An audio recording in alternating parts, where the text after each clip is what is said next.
Hello everyone and welcome into another edition of the GSMC Dead Ball Sports Podcast, brought to you as always by the GSMC Sports Network. My name is Christopher Shepard. Thank you all for tuning in to today's edition of the show on this lovely Tuesday afternoon.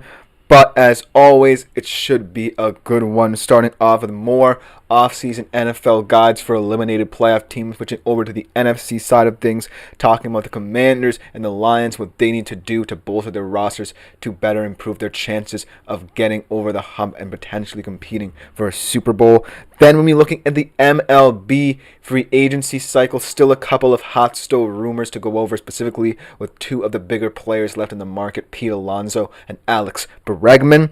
Then we'll be talking about an interesting topic in college football, the best players who did not declare for the 2025 NFL Draft and are returning, whether as transfers or just remaining with their respective teams for yet another season of college football. And we conclude with a little bit of a premature preview of an exciting Premier League clash coming up in a couple of weeks. But without further ado, before we get into any of this exciting action here on the show, I do want to remind you, as always, to like, follow, and subscribe if you haven't done so already and want to keep up to date with all the new content around the network. But if you want to contribute and interact with our shows a little bit more directly, consider making yourselves available to the Super Chat. Oops, a little bit of a preview for today's show. The Super Chat, Super Thanks, and Super Stickers features here on YouTube. As always, a great way to leave your opinions, feedback, and any input you have for the show on air. And you can also go to our website, gsmcpodcast.net, as well. Tips and donations are also appreciated, and it just makes our shows around the network that much better when you, our faithful audience, are contributing to them. But without further ado, let us jump right into our first segment, talking about the Commanders' offseason. Obviously, a team that not a lot of people expected to make the postseason, let alone be one game away from competing for a Super Bowl, with a rookie quarterback, a new head coach, a new GM, and a lot of new faces on this roster. But they did. And they put themselves in a great position to head into this offseason with a clear mindset of how to better improve a roster already looking very much improved from just 2 seasons ago now, or close to 2 seasons ago. But ultimately, I feel like this Washington Commanders team are going to be a very intriguing one to monitor throughout the offseason, because they can do a number of things. They have very team-friendly deals in place. Jaden Daniels is still on his rookie deal, and in order to build a team around him, you got to strike while the iron is hot, and that's what I think they can do. But they do have a number of needs that I do believe they need to address, and it might not be able to come in just this one off season. But let's just talk about what they need to do in terms of areas of need to better bolster their chances of continuing to be contenders in both the NFC and the entire NFL. Let's start off with the defensive side of the football, because while there are many positions that need to be addressed in the offseason for Washington, including cornerback, I think that exciting proposition that was just made available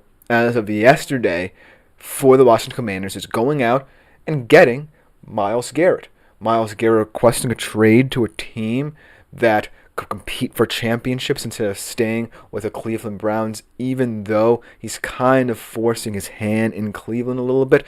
I think if the Cleveland Browns do make him available, that the Washington Commanders should, like I said, strike while the iron is hot and pick him up. They have a pretty decent interior defensive line, but they don't really have a superstar edge rusher to generate pressure off the edge. And so Myles Garrett can come in and really be the franchise-altering edge rusher they need to not just compete in the NFC, but win Super Bowls as well. And while it's not necessarily the most glaring issue for this Washington defense by any stretch of the imagination, it is one that I would like to see them be proactive about, because Dan Quinn, mind you, is a defensive-minded head coach, and clearly he relies on Cliff Kingsbury to keep this offense humming and clicking as long as Jaden Daniels is their QB. So if he makes steady improvements on the defensive side of the football, the sky's truly the limit for that unit in the coming seasons. So I do think that a marquee move like that could really alter what this team can become on the defensive side of football. But in terms of the cornerback position, I feel like there were too many times where they were forcing younger players, Mike Sainristil still specifically, to play positions they were not necessarily accustomed to. And I feel like an outside corner, maybe someone in the market like a Jack Jones or something, who can play positionless football, very versatile, doesn't necessarily have a defined role in that Las Vegas system, and then move Sainristil still inside, that secondary can become a lot more comfortable. I know that they traded for Marshawn Lattimore, but it didn't really end up working out, and I feel like that unit just needs a little bit more depth to it and experience to help a guy like Mike Sainristil still in certain situations, even though he performed admirably outside of a comfortable position. But ultimately, I do think that the more pressing, at least for me, issue for the Washington Commanders defense is addressing that defensive line, specifically on the ends. I feel like also, since a lot of the players that you brought in last year to supplement this quote-unquote rebuild for Washington, if you're Dan Quinn and Adam Peters, were players on one-year deals. For example, a guy like Bobby Wagner coming in, only on a one-year deal, but he really was a very vocal leader, especially in that linebacking unit, one of the strong suits for Washington this season. And to lose him will be very interesting. Also on the back end, a guy like Jeremy Chin at the safety position could be very intriguing in terms of trying to re-sign, because he's an option who can also help, not just if Washington also brings an outside corner in for Sainristil still, but also really helps define how the secondary can play. Because right now it seems very loose, and while it might take a while to adjust to Dan Quinn's style of defense, this team just needs more coverage options. And having the ability to re-sign a guy like Jeremy Chin should not go unnoticed by Washington. They need to re-sign as many players as they can, retain as many players as they can for continuity purposes, but also add fuel to the fire. You can't just sit back and say, well, we overachieved this season and we can probably head into the same season with the same exact team, run it back. No, you want to continue to add while Jaden Daniels is on a team-friendly rookie deal, because you won't ever get another chance like this if you're the Washington Commanders. I feel like also re-signing a guy like Zach Ertz on the offensive side of the football is very important, because that's another position of need for the Washington Commanders. Are more weapons for Jaden Daniels. And I feel like a guy like Zach Ertz is very much the ethos of what Washington likes to do. They're a very possession-based offensive team. And while Jaden Daniels is certainly capable of stretching the field vertically with a guy like Terry McLaurin, maybe even a guy like De'Ami Brown coming into his own in his second year, I feel like those pieces are nice, but they can be supplemented as well. And I feel like re-signing Zach Ertz as a possession tight end who can move the chains in late down situations could be pivotal to how they address other needs in the receiving core, whether it be through free agency or through the draft. And I think in terms of the draft, there are going to be a lot of guys at the bottom half of that first round at the wide receiver position that a lot of teams are going to covet. And I feel like they might overreach for one of those wide receivers if they're not careful. Teams not just around Washington, but Washington itself. But I feel like out of all those receivers, if there's someone you might want to, say, reach on if you're Washington, it's a guy like Emeka Egbuka. he really complements more of what Ertz does rather than what guys like McLaurin and Brown can open up for this offense as well. So if you're Cliff Kingsbury and you really want to continue to make this offense as diverse as possible, you would love the addition of a guy like Emeka Egbuka, who is just a very savvy, like I always say about him, route runner, has fantastic hands, really gets the job done in terms of the short to intermediate areas of the field. So if you're Washington and you feel like on the defensive side of the football there are more players out there in free agency who you could try and get, and then you try and re-sign as many veterans as possible to continue that continuity, and then also in the draft address the fact that you want more diverse wide receivers in that group, I would say you would pretty much have the perfect offseason for a team like yourself, in that you overachieved this season. You're farther along in your rebuild than you could have possibly thought. You were literally one game away from playing the Super Bowl with a rookie quarterback and an entirely new staff. So I feel like for a team like Washington to have very little to do in the offseason, if you think about it, just three very integral things that I think that can be easily addressed through free agency and the draft, that's pretty remarkable. Because considering where this team was, with all the bad blood from the Dan Snyder regime finally being gone and alleviated with the addition of new people who believed in this team, I feel like anything is possible for Washington. And they made themselves a destination spot by being better than people expected. So who wouldn't right now want to go to Washington while they're a sexy option? Why wouldn't a guy like Myles Garrett not want to come to Washington after the season they had? Why wouldn't you draft a guy like Emeka Egbuka to really complement perfectly your wide receiver core? Why not resign some of these veterans who you took chances on, the Wagners, the Ertzes of the world, to try and develop that continuity? And most importantly, make the Jaden Daniels era in Washington matter, because that is key. If you're the Washington Commanders, you cannot waste the talent that was discovered in Jaden Daniels. And so that's why I think it's quite remarkable and incredible to behold a team like Washington going into the offseason playing with house money, because nobody would have thought that this team would be in such an exciting position. But let me know what you think about the Washington Commanders and their offseason, how they will address positions of need. Coming next, we're going to do the same for the Detroit Lions, the team that the Washington Commanders eliminated without their two coordinators. What's going to happen sometime happen this year.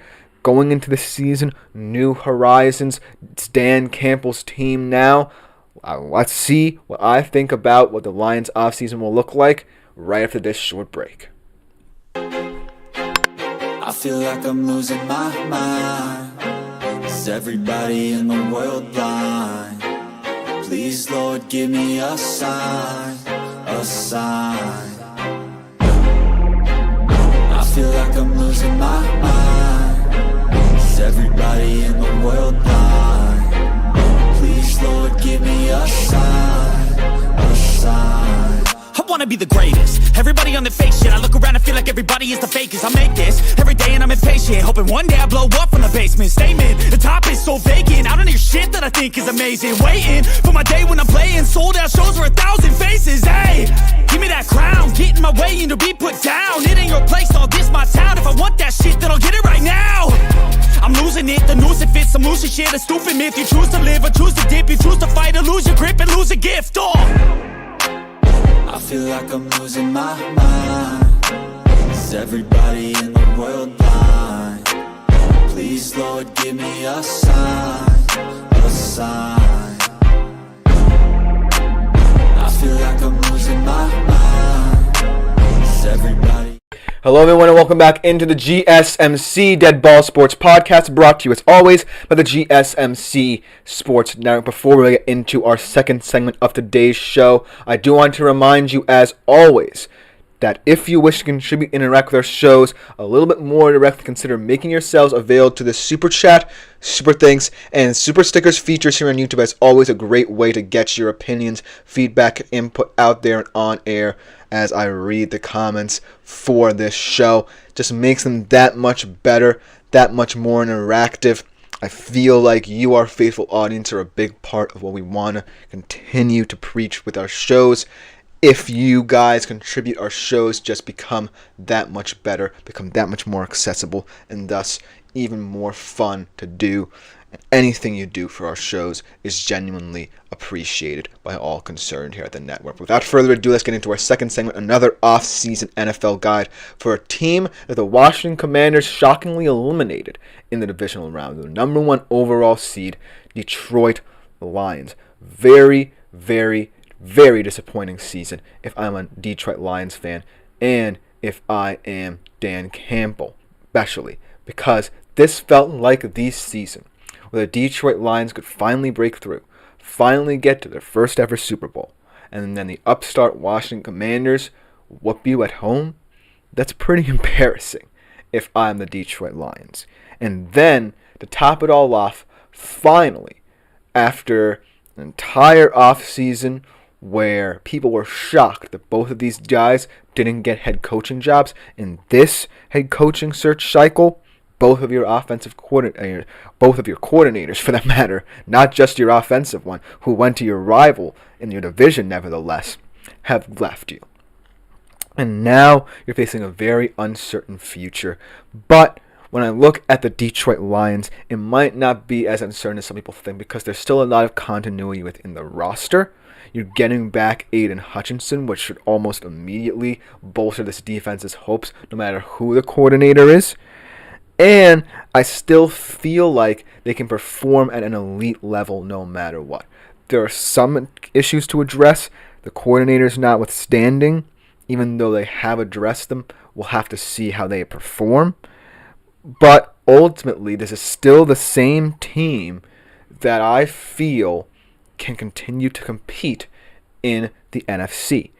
Because when I look at the NFC, yes, you have teams like the Commanders, potentially the Rams, maybe the Seahawks if they get a good draft going that are upcoming. And then you have the teams within your own division, and of course the Philadelphia Eagles now with Saquon. But if you're the Lions, in terms of talent, you're still one of the best teams in the entire NFC and maybe even the entire NFL. A lot of the questions are going to fall on the coaches, more so than the players. But if the coaches get their jobs done in the offseason and prove that they're up to snuff in the regular season, then I have no reason to doubt why the Lions' Super Bowl window is looking to close anytime soon. So let's address what changes they already made, what changes could be upcoming for the Lions, and see where that puts them heading into the regular season. Obviously, we talked about them getting new coordinators. Calvin Shepard, in-house hire, was a linebackers coach, one of the best units. Got the best out of guys like Alex Anzalone and guys of that nature, Malcolm Rodriguez. And I think he profiles really well the culture that Dan Campbell's trying to build. And I really think that that linebacking unit could become the heart and soul of this Detroit Lions team no matter what they do in the offseason to, again, acquire potentially a guy in Myles Garrett to partner with Aiden Hutchinson off the edge. But ultimately, I like this hire because it's an in-house hire. It's within a position group that really is the ethos of Dan Campbell football and the epicenter of what they want to build on. And then I feel like it also means that not only is Dan Campbell willing to take on the role of head coach and make important decisions in analyzing who can best help his team, but he's also doing it in-house with people he feels he can trust in. This is a very, very important decision, not just for the Detroit Lions organization, for Dan Campbell's status in that organization. It means he's a respected veteran figure who is now relying upon people he entrusted with specific roles within his squad to step up. He did the same thing with the offensive coordinator position with John Morton. Did not necessarily work with them last year, but he had worked with them before with the Broncos passing game coordinator last year, and look what will happen with Bo Nix. And I feel like Jared Goff is a little bit more of a refined Bo Nix, so I think this marriage works perfectly for this offense. I feel like you still have the weapons, if you're John Morton, to work out another unique offense, which works for Jared Goff and Amon-Ra St. Brown and Sam Laporta and this offensive line that's still elite. But ultimately, I feel like that's where all the questions abound. Is this offensive line? Kevin Zeitler stepped in admirably, has had a remarkable NFL career. The big question there will be, will he resign and for how much because of that market resetting for these offensive linemen? He's not going to come cheap, and I feel like this draft class will be very special for offensive linemen. Then obviously we talked about needing more pass rush opposite Aiden Hutchinson. Obviously, they were 23rd in sacks. It wasn't necessarily the fault of Aaron Glenn last year that happened, but you also need someone who can really partner well with Aiden Hutchinson. And much like the Washington Commanders, they could be in the Myles Garrett sweepstakes very heavily. And because they're NFC teams, and because they have decent cap space, I feel like they would be top-tier targets for the Browns to look to make deals with. Because they're not AFC rivals, and they're certainly teams that Myles Garrett will feel comfortable on and fit in seamlessly with. So I feel like that could be addressed very handily in free agency should the Lions think about that route. But let's talk about how the Lions can look next year in terms of their offensive line, because that's where I feel like there could be a lot of rejiggering in the offseason, especially considering the draft. I feel like even though this offensive line has consistently been one of the best in the league over the past couple of years, it does feel like it's getting older. And even though there's still guys performing at all pro levels, like I said, Zeitler, Penei Sewell is still pretty young, but, in terms of offensive lineman age, he could be aging very steadily because of the wear and tear that position has on you. And then a guy like Frank Ragnow, the center position, who was also, in terms of contract situations last year, very heavily involved in last year's offseason for the Detroit Lions. But ultimately, that's a small issue that I think they can fix the draft because of the depth of it. I think that a guy like Jonas Avayanaya could fit in very well, fascinating in run pro, decent in pass protection, nice solid frame. And another guy we talked about, an Ariante Ursary. I feel like he as well fits very well, especially with the scheme if they want to continue to be a run-heavy offense, really work in both Gibbs and Montgomery even more next season and alleviate some of the pressure on Jared Goff. I feel like those two guys will be guys at the back end of round one that the Lions can pick up and feel pretty good about. But most importantly, I feel is going to be the first game adjustments for these new coordinators. If you're Calvin Shepard and you get a lot of pieces in the offseason for this defense, maybe Myles Garrett being one of them, I feel like you're going to have to find ways to develop each and every single unit now instead of just the linebacking core, because now you have a defensive front seven. If Myles Garrett signs with you or is traded to you, with Myles Garrett, Aiden Hutchinson, a guy in Anzalone who you really brought the best out of, and another group of role-playing guys who fit into the identity and culture of Detroit Lions football. And then the back end is probably the most talented unit you have at your disposal if you're Shepard as well, because Brian Branch can be really versatile for you. I like how Kirby Joseph looked, the league leader in interceptions, and Malafanu was a nice young player who's a decent piece. So overall, this could be a very well-rounded defense next season if the Detroit Lions invest in it heavily, whether it be through free agency or they want to take some risks in the draft. And then if you're John Morton, I feel like, you can work into this offense similar things that made the Broncos offense tick last year. I feel like, as the passing game coordinator for the Broncos, he was responsible for making Bo Nix more comfortable and adjust to the NFL. And he really did it in spades by working in a lot of screen action game, really relying heavily on the running game, and then dialing up deep shots where he saw fit for Bo Nix as well. And with Jared Goff, I feel like you can do a lot of similar things, and this is already a team very familiar with its strong suits in terms of getting certain guys out in space, working in a lot more of the run game, and ultimately dialing up some nice deep shots for a guy like Jameson Williams to keep him happy as well. So I do feel like the Lions have a lot of avenues they can take in the offseason.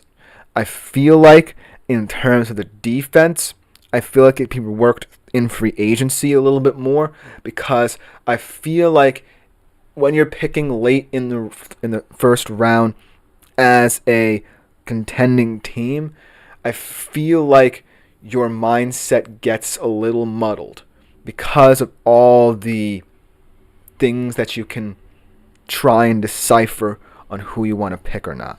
But ultimately, I think if I'm the Lions, there are a lot more free agent additions I can make on the defensive side of the football rather than addressing them through the draft. And I feel like if I'm the Lions, drafting an offensive tackle, getting younger in that unit is paramount to my success.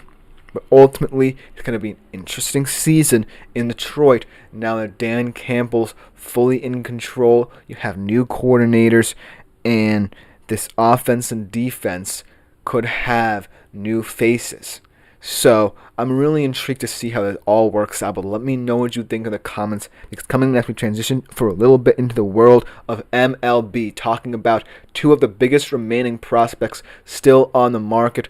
One, not necessarily completely on the market, but still having talks with his specific team, and the other, an aging star who could still be a high-profile signing for any team who covets him. We'll be right back after the short break to talk about it. Looking for your daily fix of sports talk without having to pay for it? GSMC Sports Network is available on YouTube. Just search GSMC Sports Network. Get your fix of daily sports talk shows on YouTube, absolutely free. NFL, college football, NBA, MLB, MMA, UFC, fantasy football, and so much more. GSMC Sports Network has shows running all day long, with new sports shows starting every 2 hours. Just like on your favorite cable sports channel, except GSMC Sports Network is absolutely free. Hello everyone, and welcome back into the GSMC Dead Ball Sports Podcast, brought to you as always by the GSMC Sports Network. And for our third segment of today's show, we transition into the world of MLB. Still, in this free agency cycle, a couple of intriguing storylines to monitor as we head into spring training in a couple of months. But ultimately, these two players are going to be dominating the headlines for quite some time. And I'm sure that on the show, we'll be discussing these topics a little bit more in extent in the coming weeks. But I do feel like as we continuously address them, the more and more time information about specific deals concerning these two players specifically will come out in time, and we'll start to understand the landscape of their situation. So without further ado, let's talk a little bit about the ongoing Pete Alonso talks and the Alex Bregman situation, first and foremost.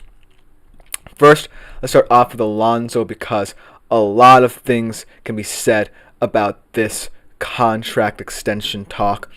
I feel like, the end isn't in sight, and it probably won't be for a couple of months, maybe even ongoing into spring training. Because I feel like the Mets really covet a star like Alonso, a power hitter, a fan favorite, who really had a fantastic postseason if we look at statistics. But ultimately, I feel like now that Boras is gone and he's not really driving negotiations, and I feel like Pete is in a situation where he feels like he knows what he wants, but the Mets aren't necessarily relenting as much as he thought. This could be a very sticky situation here. But I do feel that as of this moment, there are not any specific teams potentially outside of, say, the Toronto Blue Jays, we'll talk about a lot more considering these two players as the weeks go on, that really would want someone like a Pete Alonso. So if I'm the Mets, I feel like I have the ball in my court with this one, just because the firing of Boras might be opening things up a little bit. Maybe Pete is starting to follow along a little bit more with the Mets' thoughts here, and potentially a deal in between the $65 to $70 million range in terms of a per year basis could be hashed out if there's any positives. But I do feel like the 3-year with an opt-out deal for Alonso is the best one on the market, because I feel like that's the way the Mets are thinking now.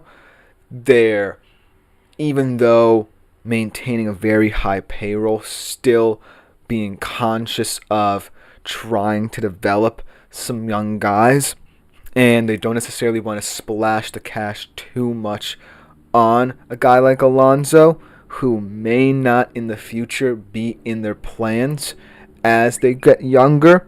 But I do think that a team-friendly deal with like that for 3 years, giving him that opt-out he might potentially want, could be what ends this whole saga here. Because even though, like I said, I see this going on for a while, I feel like Pete Alonso and the Mets are on the right footing with each other. Now that Boras is a distraction, perhaps, now both sides have leverage with each other, and now they can start to communicate a little bit more about what Pete wants and ultimately how he fits into the Mets' plans, if at all, over the next decade or so.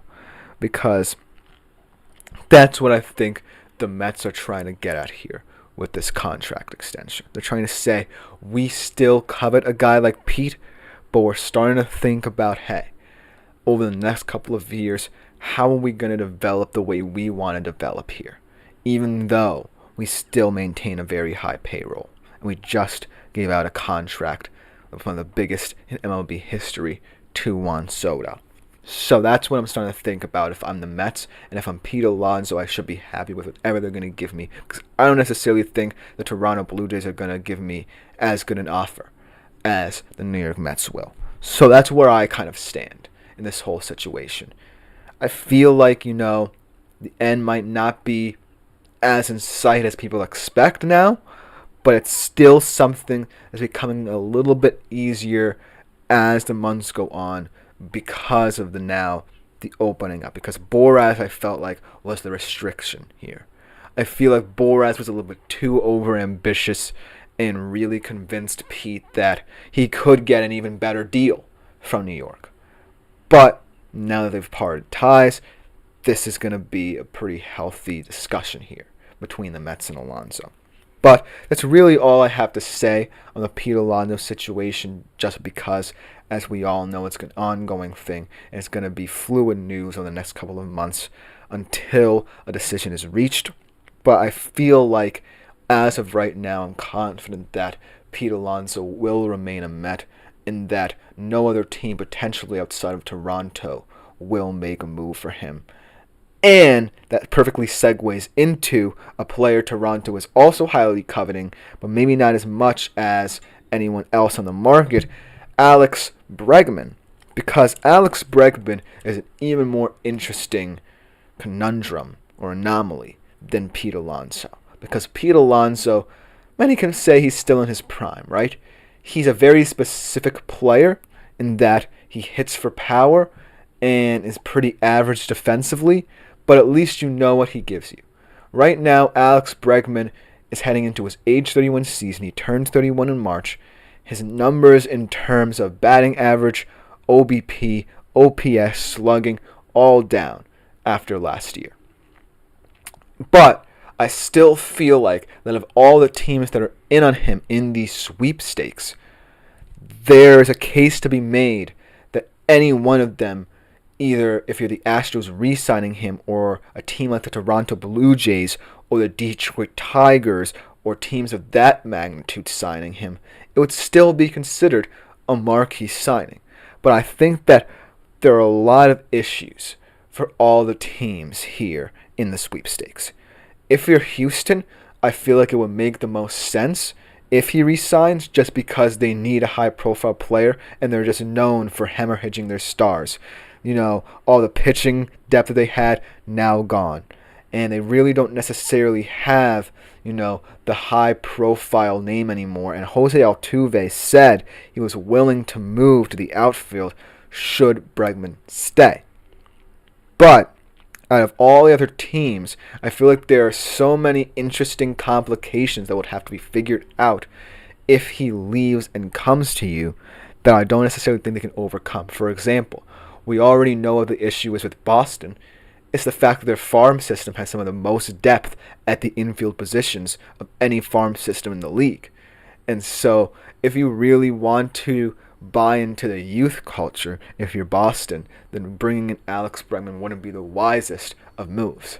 Then let's move to Toronto, right? You want to build a team around your guys in Vlad Guerrero Jr. and Bo Bichette, but they're in their own situations where they might want to leave as well. And you haven't really made any astute signings, really, that could bolster a move like Bregman's. I mean, Santander's a nice piece. He's a plus hitter. Andres Jimenez is a fascinating defensive player. And Scherzer can still give you good innings heading into, his age 39 season. But it's not high profile. And I feel like if Vlad Guerrero Jr. and Bo Bichette want out, then this whole thing would crumble if he would bring in Bregman, and that leads to that kind of fallout. So if I'm the Toronto Blue Jays, yes, I might want a high-profile star, someone who is a little bit more high-profile than a Santander or a Scherzer, but I wouldn't want to risk the future of my youth guys, my Bo Bichettes and my Vlad Guerrero Jr.'s. And then the most interesting team in the sweepstake, the Detroit Tigers, and we'll talk about this, I promise, a little bit more extensively next week when we talk about the potential landing spots for Bregman should he not have already moved or re-signed with Houston. But Detroit is an interesting one because they have the payroll that is needed to make this signing, because they only rank 28th in total payroll. They have a ton of money to make a move like this. But I do feel like their MO is defense and trying to muster as many runs as possible themselves. And I feel like Bregman, as an aging star, yes, would be a high-profile signing for your team, perhaps one of the best signings potentially in Tigers history. I can remember a signing for Detroit as big as potentially Alex Bregman would be, but I do feel like Alex Bregman has too many questions and concerns revolving around his game for a team like Detroit, who has their own style and identity to buy into, if you know what I'm saying. I feel like if you're Detroit, you rely on the pitching depth you have, you rely on your stout defensive play, and not take a chance on an aging superstar like Alex Bregman. So I think best case scenario for Alex Bregman is to remain in Houston, because it's not necessarily the sexiest option, right? Because remaining with the team, it's not worth the whole saga, right? But I do feel like Houston needs him more than anyone.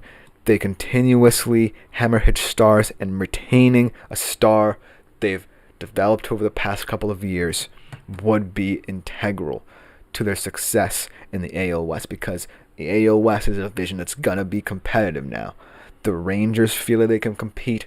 The Mariners feel like they can compete. And it's not necessarily that deep behind them either. So those three teams are going to be the focal point of the AL West. And it's paramount, if you're Houston, that you still hold court as the top contender in those three teams. But ultimately, I think that this saga is an interesting one to figure out. But let me know what you think in the comments below about both of these players, what you think their situations will look like. Because coming next, we transition into the world of college football. I know, letting it linger a little bit longer, talking with the best players who decided to forego the NFL draft and return to school, whether as transfers or just returning to their respective teams, who really think that an extra year in college will benefit them. We'll be right back after this short break to talk about them.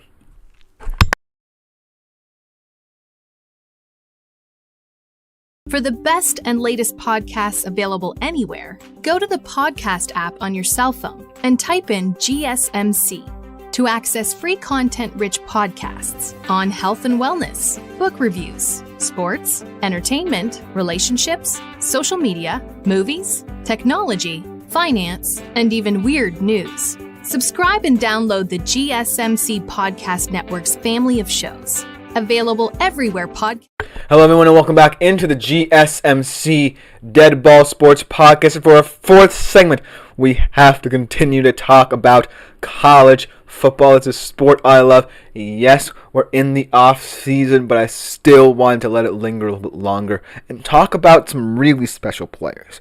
Now, the 2025 NFL Draft is going to be a thrilling event. Maybe not the best draft, considering the fact that not a lot of these position groups have the best talent amongst them. But I do want to talk with the players we should be respecting even more. Guys who spurned a chance at the NFL Draft and came back, decided to return for one more year to really bolster their stock potentially in 2026. And I admire them, whether or not they're transfers, and we're appealing to the NIL nature of the sport, or decide to just remain with their team, run it back. I feel like all of these guys should deserve their flowers.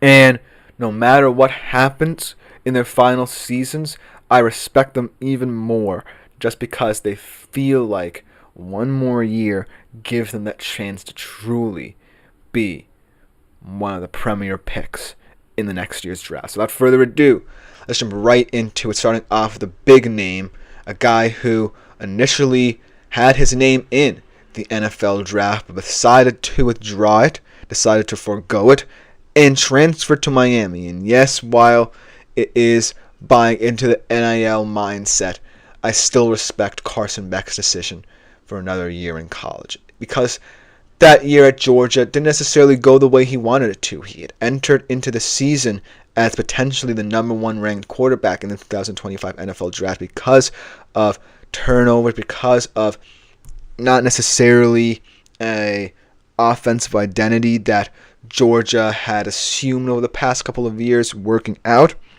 He decided to come back, and I respect that, even if he decided to transfer to Miami. He still threw for 28 touchdowns last year, so we know that the talent is there. And it's all going to depend upon, how he brings in recruits, how his name, reputation brings in recruits to Miami, specifically through the transfer portal, because a lot of his Georgia buddies might come along with him, and I think several of them have already. But I do think that moving to a school where he feels not only he's in the public eye, even more so than potentially he was at Georgia, but to give himself another chance at redemption, I feel really could work out for him in 2026. And even though there are a lot of solid QBs, Kate Klubnik and Archer Manning specifically in this class, who really could challenge him in terms of his number one status as a 2026 QB, I feel like Carson Beck earned my respect just because he understood where he stood in how he looked heading into the 2025 NFL Draft and decided to forego it and decide to play another year. So I congratulate him on that decision because it's pretty brave to come back for another year after up and down year didn't go your way. So I'm really intrigued to see how he looks in Miami next season. Then Mikael Kamara is an interesting one because I feel like Indiana, like I mentioned in their What's Next segment, is going to rapidly decline next season.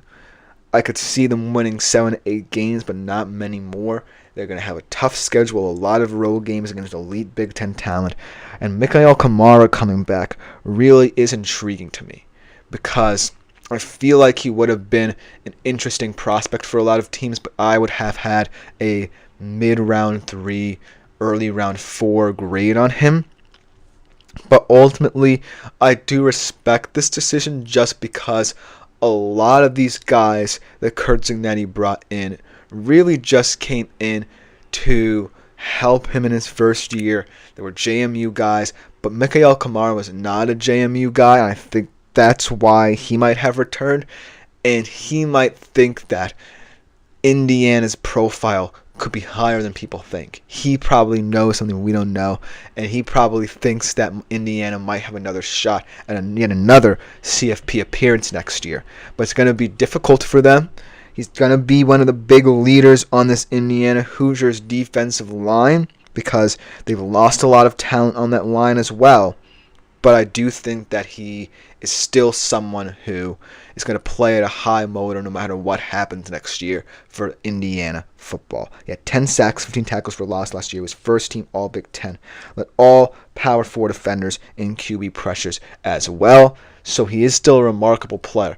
But I don't necessarily think that this one is as major as Carson Beck just because he may have lowered his draft stock by doing this. Because by playing in a semi-decent Indiana Hoosiers team compared to a CFP Indiana Hoosiers team coming out of the draft, I don't necessarily know how I will view Mikael Kamara come 2026 if I'm an NFL scout.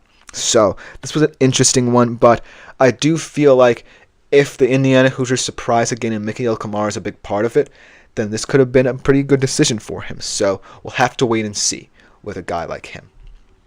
Then another QB in the SEC returning, a guy who is really weird to analyze in terms of the 2025 NFL draft because a lot of people thought that potentially he could be one of those guys who could sneak into the round 1 conversation, potentially being one of, if not the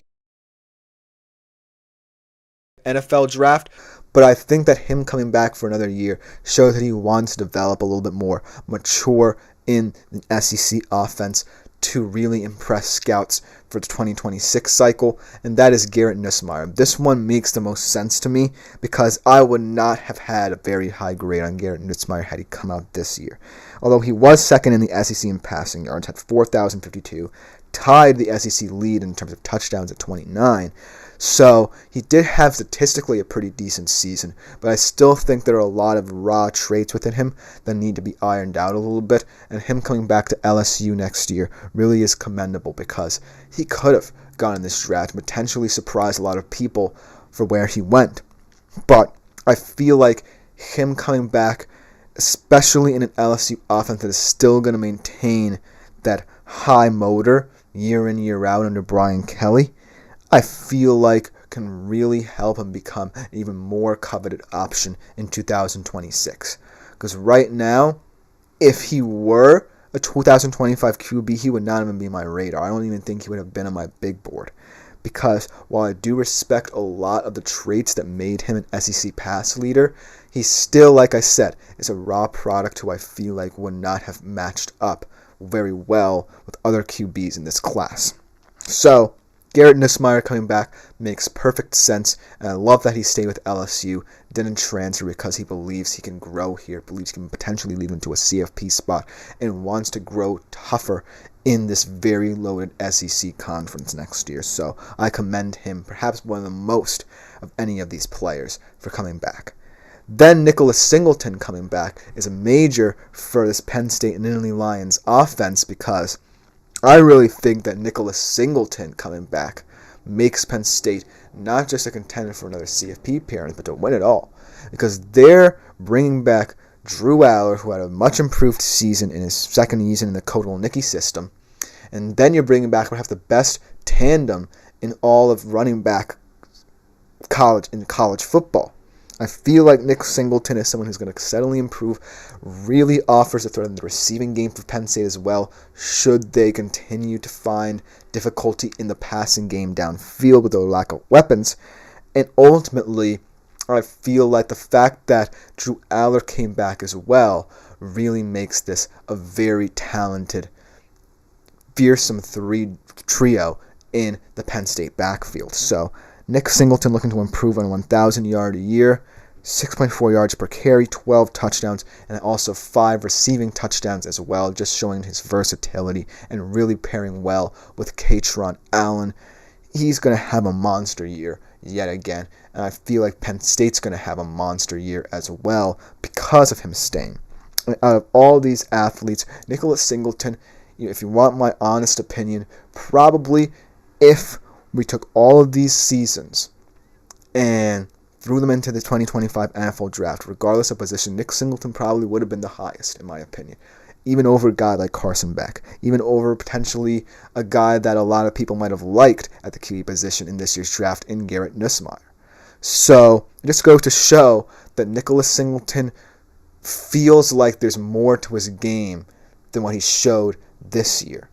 And I'm really intrigued to see how this Penn State offense improves even more next year. Because if Nick Singleton and Katron Allen are in their game and Drew Aller has new weapons in the receiving core, look out for this Penn State Nittany Lions team next year. Because I really think they're going to be something special. And the last player, another defensive guy, really going to assume a new role, a heightened role in this Texas defense. I'm really excited that he decided to return because I feel like this Texas defense needs a vocal leader like him in their secondary next year, Michael Taaffe. And this guy has grown tremendously in the Steve Sarkisian era, perhaps more so than any other player under Steve Sarkisian. From where he was at the start of his Texas career to now, where he's coming into this next season, potentially as the leader of that secondary, the lead communicator, is incredible to behold from where he was at the start of his Texas career. But he has big shoes to fill. He has to replace Barron's production, potentially having the opportunity to win a Jim Thorpe Award like his buddy Jahdae Barron. But ultimately, I feel like it was very important that Texas brought back a player of his caliber to this squad, just because when I look at this secondary, I do feel like it has room to improve. I like Malik Muhammad and Jalen Gilbo, but they were the ones who were perhaps most attacked in terms of how opposing offenses broke down this Texas defense. But Michael Taaffe is going to be the glue that holds it all together. He had 2 interceptions, 12 pass breakups last year, and is really looking to assume that Jahdae Barron role, really help out potentially some of these younger guys in the secondary, and really prove to be someone that this Texas defense can rely upon in the back end to shore everything up. Because up front, there's going to be a lot of new guys coming into the mix, a lot of new ends, a lot of new tackles coming into the mix through the transfer portal. They still have Simmons and Hill, who are very versatile players, can play at any position for you, but that secondary is what I'm going to be watching most for this Texas defense next year, and Michael Taaffe's going to be a big reason why. Can he truly fill the role of Jahdae Barron and really admirably step into his shoes as one of the most improved players in the Steve Sarkisian era at Texas?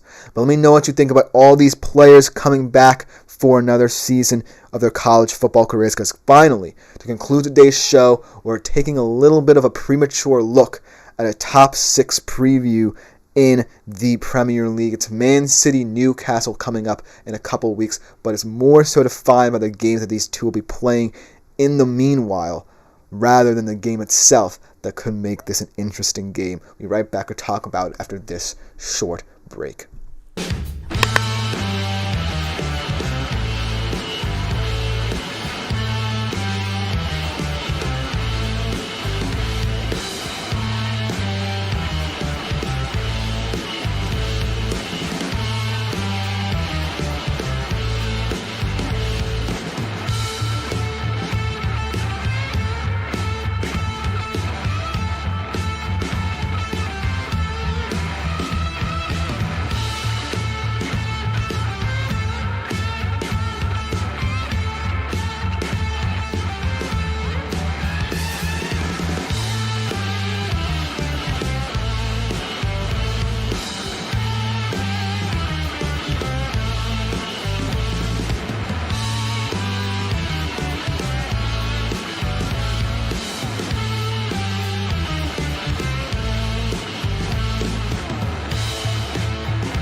Hello everyone and welcome back into the GSMC Dead Ball Sports Podcast. And for our final segment of today's show, we look prematurely a little bit.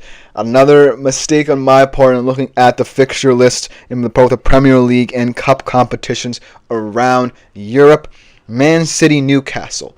Although, what makes this game interesting is the games these two teams will play in the weeks ahead before this particular Premier League matchup that will define how they view this one in terms of their own form and in terms of how they'll view themselves on the Premier League table in this one, because both of them sit firmly in the top six. Man City 5th, Newcastle 6th. Both of them are coming off losses in the Premier League. Newcastle 2-1, a last kind of minute goal in their last game against the Fulham. Cottagers really damaged their top six hopes and potentially their chances of overtaking City in the Premier League table after their embarrassing 5-1 defeat on the road against Arsenal. And so I feel like this fixture, even though it's 2 weeks away, will clearly be defined by the games played in the interim, because both of these teams have very important fixtures in cup competition specifically that they'll want to focus in on, as well as potentially this game coming up in the Premier League. Because this will be the first game these two teams play in the Premier League after 2 weeks of cup competitions, both domestically and internationally. So let's talk about this a little bit. Last time these teams met, obviously, September 28th, 2024, 1-1 draw. Anthony Gordon and Josko Gvardiol were the goal scorers in that one. This one is going to look a little bit different because, much like the last one, both of these teams were coming off disappointing results. I believe this was also a situation where Newcastle had lost to Fulham, and Man City, I believe, that was their last encounter with Arsenal, and I don't necessarily think it went as well as this one as well, if I can remember. But let's talk about how this game will be impacted by the situations both of these teams find themselves in cup competitions. Newcastle, let's talk about them first, have it a little bit easier, but Man City certainly have a mountain to climb in terms of how they're juggling the Premier League and Champions League. As Tony Vlog says, enters the chat. How are you, my friend? Welcome to the GSMC Dead Ball Sports Podcast. But let's talk about Newcastle's situation, because it is a little bit more manageable, because they'll have a whole week to prepare for this game, whereas City have a couple of fixtures that will trouble them in the weeks ahead. Newcastle, though, tomorrow afternoon, they'll be playing in the League Cup semi-final against Arsenal. They actually hold a 2-goal advantage in that one, and they will want to win that game yet again to cement their place in the League Cup final. Newcastle really want a trophy this season. Obviously, as we all know, this is a rebuild that started when the Saudi-backed PIF fund came in and bought them and really developed them into a team that, while they definitely have the money to make high-profile signings, really decided to make shrewd signings that help this team really cement their status as one of the Premier League's elite. And they made it to the Champions League last year, probably didn't do as well as they had hoped, and now find themselves in yet another top 6 chase and potential spot in Europe. But I do feel like winning the League Cup could also be an important thing for this Newcastle squad to build upon. Because while it's not the biggest trophy they can win, it's still a trophy in this Saudi era. And I think that this project will ultimately have something to prove that it's paying off. And then on Saturday, they go and face Birmingham in the FA Cup 4th round. So probably a lot of rotation in that squad, but ultimately enough where they won't be as worried headed into the City game, because they have a full week to prepare for that. A lot of players will be rested for that one. City, on the other hand, are a team in crisis right now. I never thought I would be saying that, but they are a team in crisis. Yes, they tried to address a lot of these issues and areas of need in the transfer window, but all the players they brought in are really young and potentially flash in the pan guys. Omar Marmoush, potentially a half-season wonder, really hasn't impressed in his first couple of games with City. And Kusanov and Rais are two youngsters who are kind of just being thrown into the fire and really probably don't have enough experience domestically and internationally to go into a squad the caliber of City's. To top it all off, injury woes have hit them, specifically the season-ending one to Rodri a couple of months ago, really hampering the midfield depth there. They really don't have anyone in their midfield to really compensate for the loss of a guy like Rodri. And now they head into a couple weeks of hell, so to speak. A week from now, they have to play Real Madrid in the Champions League. They squeaked by in the Champions League, but if I were them, I would rather have been eliminated in that final game against Club Brugge, because I feel like if I'm Man City and I'm looking at where we are in the Premier League table and I'm looking at how we're faring in cup competition, specifically the Champions League, I have to say, well, I have to pack it in. If I'm Pep Guardiola, I can possibly imagine what playoff round tie in the knockout stage of the Champions League will do to the psyche of this team, as well as have it being bookended by this important Premier League game against a top 6 rival. For the life of me, I don't know how City are going to get to this week. They also have an FA Cup tie game coming up tomorrow against Leyton Orient. But the reason why City will go into this game a little bit worse for wear is because they also have to prepare after this game for a midweek Champions League tie in the second leg against that same Real Madrid team. And I do believe that one, if I remember correctly, will be on the road at the Santiago Bernabeu for Manchester City. And seeing as to how they were really exposed against Arsenal on the road in that game just a couple days ago, I feel like Man City are looking a little bit directionless. That whole Phil Foden surge at the start of the year is starting to become a mirage. Haaland's not getting the same service he used to. This midfield is a shambles. Not even Kevin De Bruyne, a player of his technical skill and ability, could help this squad any further. But ultimately, seeing as to how this City team really profile, I feel like a game against this Newcastle squad, when you're looking ahead to the Real Madrid game midweek in the second leg of the Champions League, could see you potentially trapped in a game that does not suit your form. But let's be clear here. Newcastle, in my opinion, really are a team that I feel want to get good at combining cup success with domestic success, but still are in the early stages of that process, because last year they couldn't perform well in the Champions League and injuries hit them on that front as well, resulting in a disappointing domestic season. This year they went far in the League Cup. Unfortunately for them, they won't have to worry about the League Cup for a while, even if they advance to the final or even if they are eliminated. But ultimately, if I'm Newcastle, I'm thankful that my cup fixtures come at a time where I can prepare for this fixture. Whereas City are in a situation where games are constantly being thrown at them because of their elite levels over the years. And I feel like there's no end in sight for the City squad. So, I'm not necessarily predicting that this game will go too poorly for City, but I could see a situation where this Newcastle team, coming in fresh, wanting to build on cup success potentially, coming off a high, potentially of reaching the League Cup final and advancing in the FA Cup, could dominate City a little bit.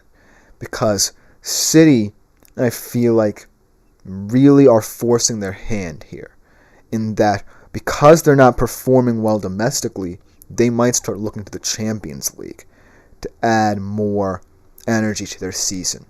and hope and optimism to their season. And the fact that they were drawn against Real Madrid does not really bolster any hope in the City squad, but it gives them a chance to say, hey, we're not doing well domestically, and the Champions League might be our only chance to gain consistency in form. Yes, it's a hard tie, but if we come through it, then potentially we can make a deep run in this thing, and it could save our butts a little bit.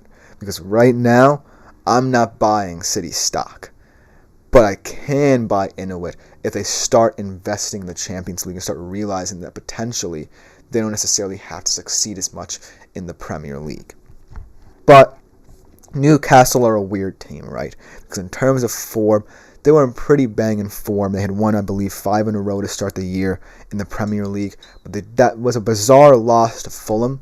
And they have had a couple of bizarre losses where they look like they have been in form and ultimately come up short in certain situations. But I feel like this Newcastle team, unlike last year, feels a little bit deeper, even though it's the same faces making an impact on the field. My only worry about them is potentially in their back line, because that is a very old back line you're looking at if you're a Newcastle fan. You're looking at guys like Fabian Schär and Dan Bourne being asked to perform at a high level. You have young guys in this back line, but they are your wing backs, and ultimately, if I'm Newcastle, that has to be something I want to address in future transfer windows with the money we have. But I do feel like they don't care, because their attacking prowess is so elite. They have guys like Isaac, Gordon, Bruno Guimaraes' creativity in the midfield really is standing out for them as well. And so I really am starting to buy into what Newcastle is building here. Because even though a lot of people are probably thinking, well, why aren't they competing not just in domestic competitions, but internationally? Why aren't they competing in the Champions League? Why aren't they competing for Premier League trophies? I appreciate what they're doing to really not necessarily buy into what City have had to stare down in a couple of months. They're being astute about this whole Saudi backing. They're not throwing cash at certain players, whereas City are now forced to reckon with it a little bit, because with their form notwithstanding, they now have that 115 charge cloud hanging over their head because of their own financial situations in the past years. So this is a very interesting Premier League game, and yes, I'm looking at it a little bit prematurely, but I'm intrigued to see how both of these teams attack it. Because right now, I feel like Newcastle will probably be the more revitalized side heading into it, and Man City will be struggling on both fronts a little bit, considering the fact that while I feel like they need to invest in the Champions League, it's going to be hard to invest a lot of resources in beating Real Madrid yet again. But ultimately, it should be a good game. I am predicting that this will be a draw still, just because Newcastle are an iffy Premier League team, and I haven't been able to predict them in the Premier League as of late. So that's what I'm giving City as kind of pity for going up against Real Madrid midweek and having it bookended by this tie. But ultimately, it should be a good game. Let me know what you think about it in the comments below, because that will just about do it for today's edition of the GSMC Dead Ball Sports Podcast, brought to you as always with the GSMC Sports Network. I've been your host, Christopher Shepard. Thank you all for tuning in. We'll be back tomorrow at 3:30. Remember, all you have to do to support the show, like, follow, subscribe, super chat, super things, and super stickers features are the best way to interact with our show. But as always, I will see you tomorrow. I'm out for today.